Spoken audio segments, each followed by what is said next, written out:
बिस्मिल्लाहिर्रहमानिर्रहीम। हज़रत आदम अलैहिस्सलाम जन्नत में ऐशो आराम से रहते थे, मगर आप अपना हमशक्ल साथी ना होने से उदास रहते थे। अल्लाह ताला ने हज़रत जिब्राइल अलैहिस्सलाम को हुक्म दिया कि जब आदम सो जाए तो उनकी बाएं पसली इस तरह निकालो कि उनको तकलीफ़ ना हो।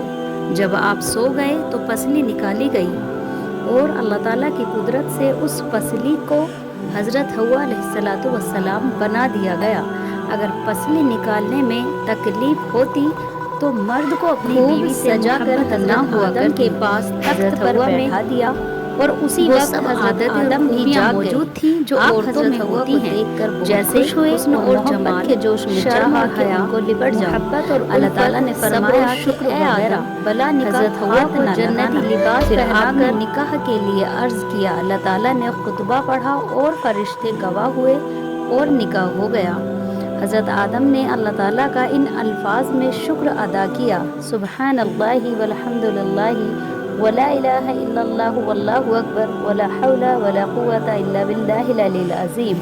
फिर आप अल्लाह ताला का हुक्म हुआ, ए आदम तुम और तुम्हारी बीवी हव्वा दोनों जन्नत में आराम से रहो और जो चाहो खाओ पियो, मगर इस दरख्त का फल ना खाओ। और सुन लो, शैतान तुम्हारा खुला दुश्मन है, तुम भी उसको दुश्मन समझो, उसके धोखे में ना आओ। आप खूब आराम से जन्नत में रहने लगे और शैतान की तरफ से बेफिक्र हो गए कि वो दुनिया में है, हम जन्नत में हैं, वो यहाँ नहीं आ सकता। इधर शैतान ने इस बात पर कमर बांध रखी थी कि आदम से नाफरमानी करा के उनको भी जन्नत से बाहर निकल के फेंकवाएगा,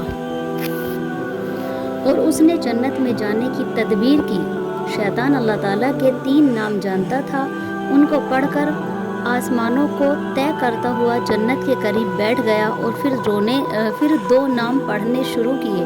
जन्नत की दीवारों पर मोर बैठा था, उसने पूछा तू कौन है? शैतान ने कहा फरिश्ता हूँ और जन्नत में जाना चाहता हूँ और जन्नत के दरवाजे बंद हैं। अगर तू मुझे किसी तरह जन्नत में ले जाए तो मैं तुझे ऐसा वजीफ़ा बताऊंगा जिसके पढ़ने से ये 3 बातें तुझे हासिल होंगी। नंबर 1, तू कभी बूढ़ा नहीं होगा। नंबर 2, हमेशा जिंदा रहेगा। और नंबर 3, हमेशा जन्नत में ही रहेगा। मोर ने कहा कि आदम की वजह से कोई जन्नत में नहीं जा सकता, और मोर ने ये सब बातें सांप को सुनाई। सांप ने लालच में आकर जन्नत की मोरी से अपना सर निकाला और शैतान से कहा कि वो वजीफ़ा मुझे बता दे, मैं तुझे जन्नत में ले जाऊंगा।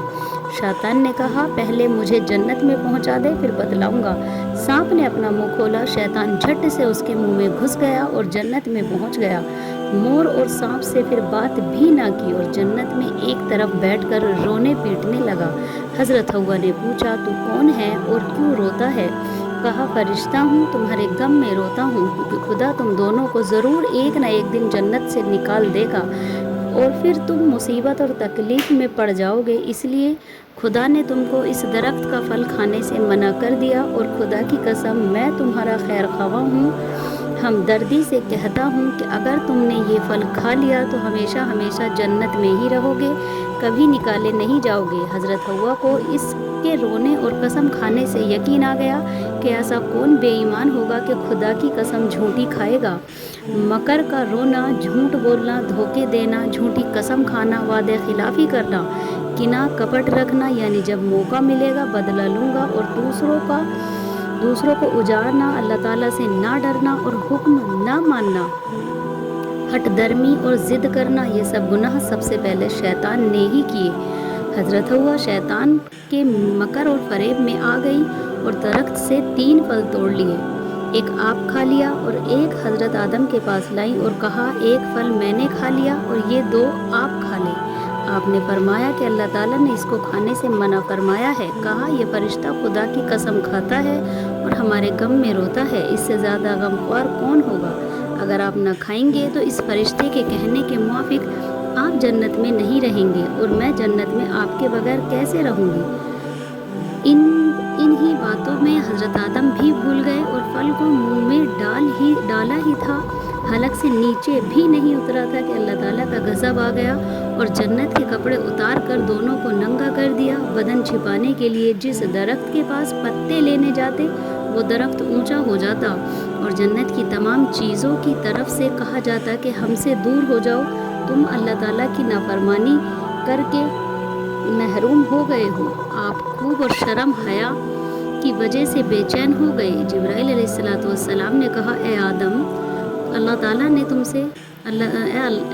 تم اللہ تعالیٰ سے معافی مانگو۔ آپ نے یہ دعا مانگی، اے ہمارے رب، ہم نے اپنی جانوں پر ظلم کیا، ہم معافی چاہتے ہیں۔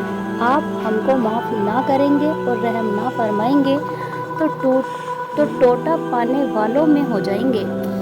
حکم ہوا، اے آدم، ہم نے تم کو منع کیا تھا کہ اس درخت کا پھل نہ کھانا، اور یہ بھی بتلا دیا تھا کہ شیطان تمہارا کھلا دشمن ہے، اس کے دھوکے میں نہ آنا۔ اب اس نافرمانی کی سزا یہ ہے کہ تم دونوں جنت سے نکلو اور دنیا میں جاؤ۔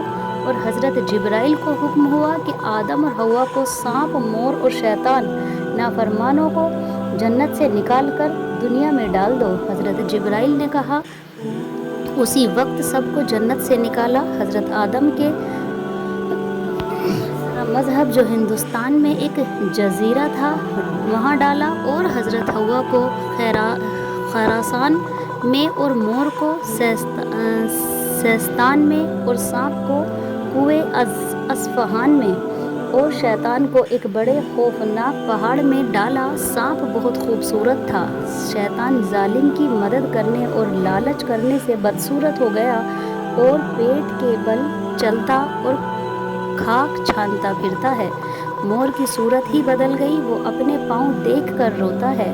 شیطان اور دشمن انسان کو یہ سزا ملی کہ لعنت کا توق گلے میں پڑا، اور آخرت میں اس کو اور جو لوگ اس کی تابعداری کریں گے سب کو دوزخ کی آگ میں جھونک دیا جائے گا۔ تو مسلمانوں، اس قصے سے سبق حاصل کرو اور اللہ کے رسول کی نافرمانیوں سے بچو، اور شیطان کے مکر و فریب میں مت آؤ۔ کسی اللہ والے کی صحبت اختیار کرو، دیکھو، غور کرو کہ نافرمانی کتنی بری چیز ہے۔ تو اللہ پاک ہمیں ان چیزوں سے بچائے اور ہمیں اپنا فرما بردار بنائے۔ آمین ثم آمین۔